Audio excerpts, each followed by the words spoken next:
Das ist vielleicht doch auch hier so vibrierend. Und loses Gestein. Was war das? Das Geilste wäre eigentlich diese Stange entfernen. Die kann aber auch, wie gesagt, dein Leben drin sein. Ja, oder halt auch nicht. Man weiß es nicht.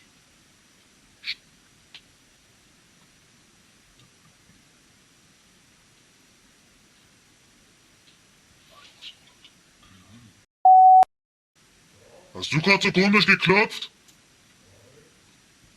Hier klopft immer noch. Wir hören hier irgendwelche Klopfgeräusche.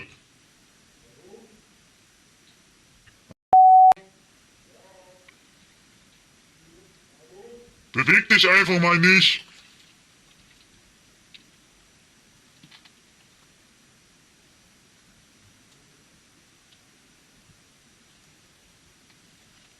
Ja. Läuft hier vorne irgendjemand von euch? Hier klopft es aber die ganze Zeit, also zumindest irgendwie hier hinten oben, also es kommt aber von hier links. Finde ich.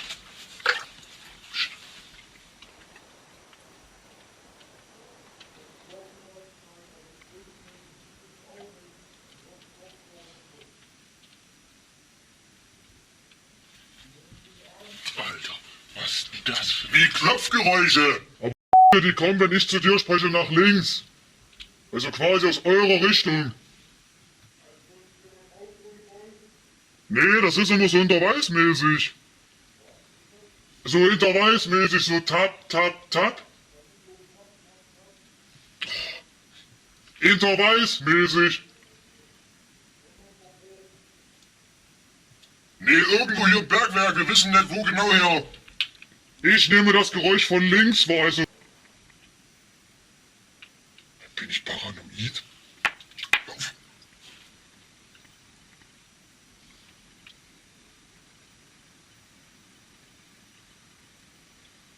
Das kommt von da vorne. Lass mal vor an die Wand stellen, wo die Wand losgeht. Und wenn das oben ist, ist es vielleicht irgendwie, dass jemand läuft oder so? Nee. Das hörst du nicht zum Beispiel. Guck dir mal, wie tief wir sind. Da oben war doch die Straße. Die ist aber in die Richtung. Ja, aber das kam das Rad die ganze Zeit intervallsmäßig. Tap, tap, tap. Tap, tap, tap. Vielleicht kommt er nochmal.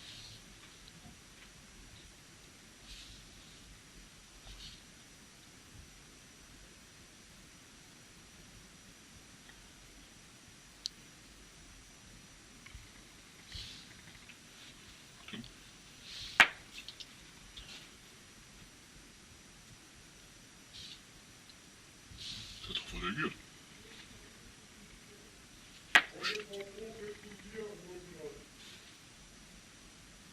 Hörst du das auch?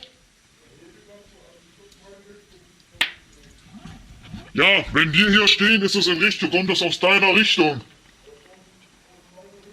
Ist der vorne verschüttet worden? Und Ja. der Kran ja noch halten. Wir kommen jetzt einfach mal vor zu dir.